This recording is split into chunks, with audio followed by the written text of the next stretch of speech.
Hello guys, welcome back to my channel. My name is Allie Marshall. I'm so glad that you're here. Today we are going to be talking about eczema and dry skin and how I take care of it and how I work with my dry skin.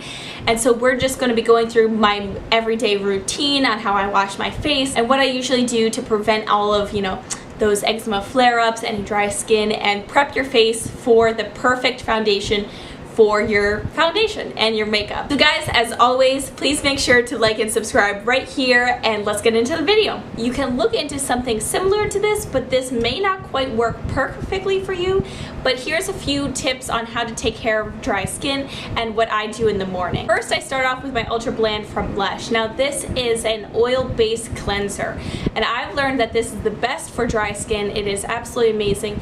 This stuff is all natural, and I think only has about 6 ingredients in it, and it's beautiful. It is a little bit on the pricier side, but I think it's worth it. It lasts forever, and you only need one little finger scoop. I usually use just my pointer fingernail and scoop it up and go from there.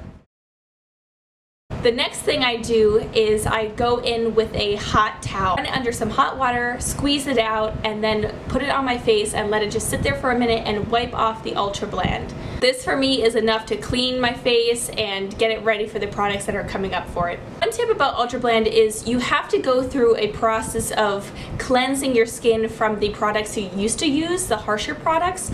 So it does take a little while for it to kick in, but once it kicks in, it is an amazing product. It really is. It is so gorgeous, and I have really not had any zits since then. It really does a great job of cleansing the skin and also keeping it moisturized in the process. The next thing I go in with is my toner, and right now I use the Thayer's Rose Water Toner that has no alcohol and is hypoallergenic. It smells literally divine. It is like literally a garden of roses. You have to watch for alcohol in your toners. That really dries out the skin. Some toners with alcohol may not affect your skin, may not dry it out, but definitely keep an eye out for it, and that may be what's drying out your skin a little bit. The next thing I go in with is my essence, and this is my Kiehl's Iris Essence, which I've been really loving.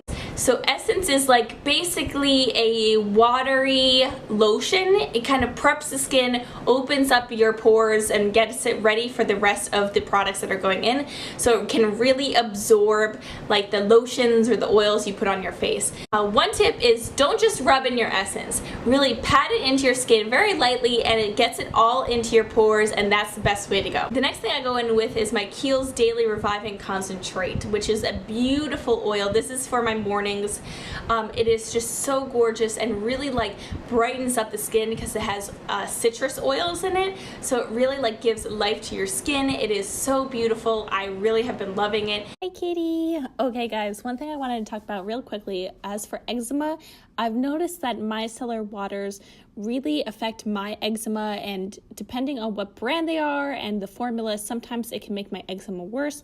So that's just one thing to think about if you do have eczema prone skin. Next, I usually go in with some sort of lotion. Today I am using the Neutrogena Hydro Boost, which is hypoallergenic. It has no scent, so my skin really loves that, and it's a really great prep for foundation afterwards. I really have been loving it. It's really gorgeous and lightweight. Next, I go in with an oil. I've been loving my Trader Joe's Argan Oil. I believe it's $6, and I put it just around my eye area and in my brows to help it grow out, and I've been really loving this. It's a neutral oil, so like olive oil or argan oil or very simple oils are really nice around my eyes, especially to help moisturize them and keep them healthy and happy and not dried out, especially my eczema areas right around here. So there is my morning routine that I kind of walk you through. It's a little bit longer than just wash your face and moisturize, but I found that is the best way to keep everything ready and set. And this is my face afterwards, after I've set everything up and put everything on.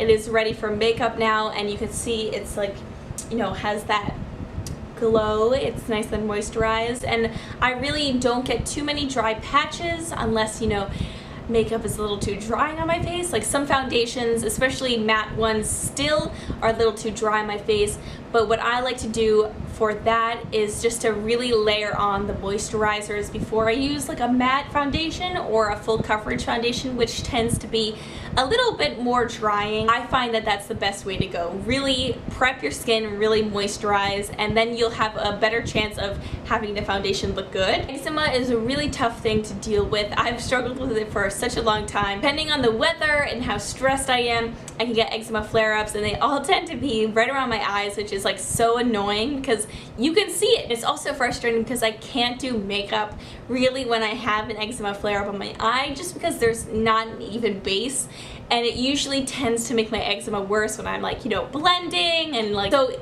my tip is to really make sure it's moisturized, and also take a few days to kind of try and see what products might be annoying it, and that usually helps you find out, you know, what you might be allergic to or what's causing the eczema breakout. Please do consult a doctor if it gets really bad. I found the best way to get rid of my last eczema flare-up was something that I already had for eczema that I was just being literally too stubborn to try.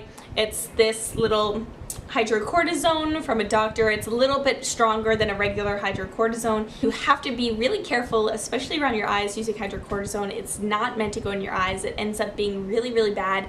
So this is really a spot treatment, and then I usually pat it off after a few minutes just so it doesn't go in my eye. Other moisturizers that I found that I also really like, I love my St. Ives Timeless Skin. This doesn't agitate my skin at all, and you also get this whole thing for I think $5.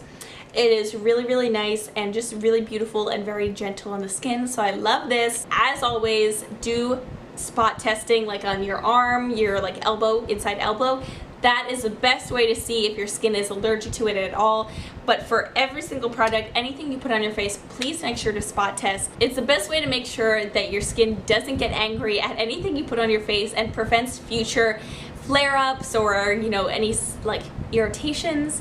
So please always do a spot test on your neck or on your inner elbow. But yeah, so that sums up this short little video about how I take care of my dry skin and my eczema.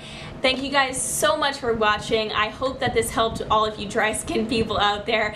It is so frustrating, I totally get it. But please make sure to like and subscribe and join our little family. We just hit 30 followers. Actually, I think 31, so that's very exciting. But thank you so much for all who have already followed me, and if you do, just subscribe. Thank you so much, and welcome to our little family. My name is Allie Marshall, and I hope to see you guys again soon. Bye, love you.